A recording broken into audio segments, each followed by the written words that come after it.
Correction de l'interrogation TGV du 26 janvier 2016. Question 1. Donc dans la question 1, on vous donne l'énergie, la durée d'utilisation et on vous demande de calculer la puissance de la pompe. Par la même occasion, on vous donne les coefficients de conversion entre kWh et joule. Alors, première étape, on écrit la relation qu'on utilise. E égale P fois T, c'est la relation qu'il faut connaître en écrivant les unités. Sauf que, ici, on vous demande la puissance. Donc, il va falloir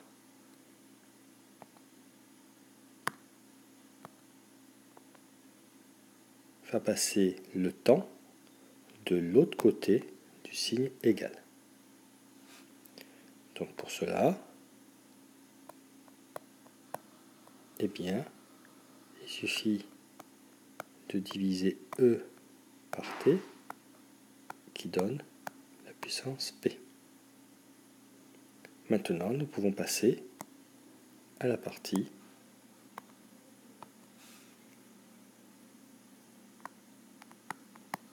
numérique, donc application numérique. P égale 2 kWh, donc ça fait 2 fois 3,6 mégajoules, donc 3,6 10 puissance 6 joules, divisé par la durée en secondes, c'est-à-dire 150 fois 60 secondes. Ce qui nous donne un résultat de 800 watts. Une autre possibilité, c'est de voir que si P est égal à E sur T, E est donné en kWh, mais si T est donné en heures, on aura dans ce cas-là un résultat directement en kilowatts. Donc, il suffit de faire 2 kWh et de convertir 150 minutes en heures, c'est-à-dire 150 divisé par 60. Ce qui donne le même résultat, c'est-à-dire 800 watts. Question 2. Cette fois-ci, on vous donne la puissance, la durée d'utilisation et de calculer l'énergie en joules et kilowattheures pour cette installation. Alors, un moyen simple, en repartant toujours de la relation générale, E égale P fois T, c'était de voir que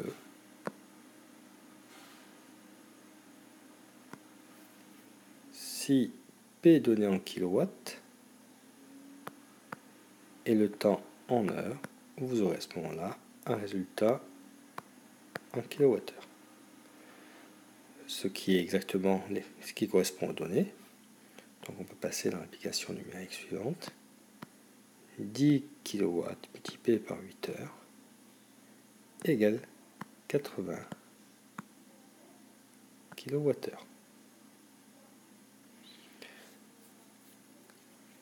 Pour obtenir maintenant des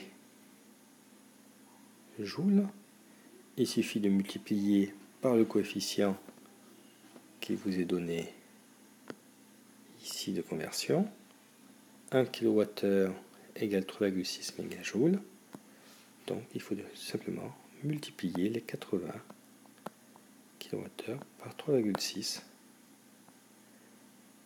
10 puissance 6 joules. Ce qui nous donne un résultat de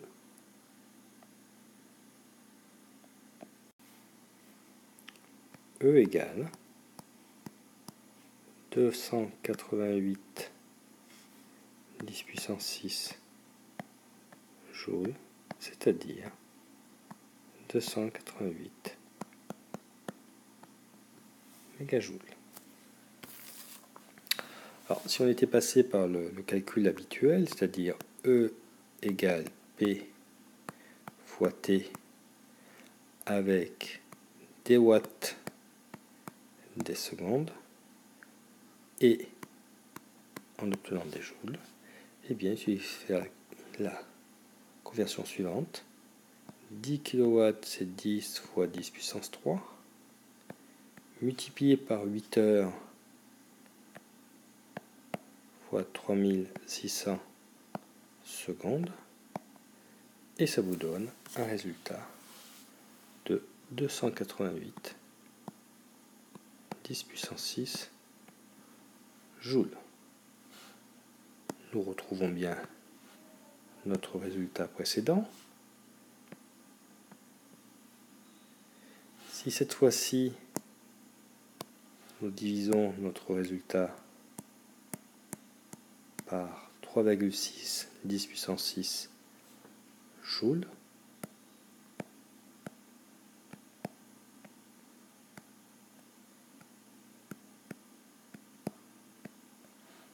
en remarquant que nous divisons au T bas 10 puissance 6, donc nous pouvons simplifier, nous retrouvons le résultat de 80 kWh. Fin de la correction de cette interrogation TGV.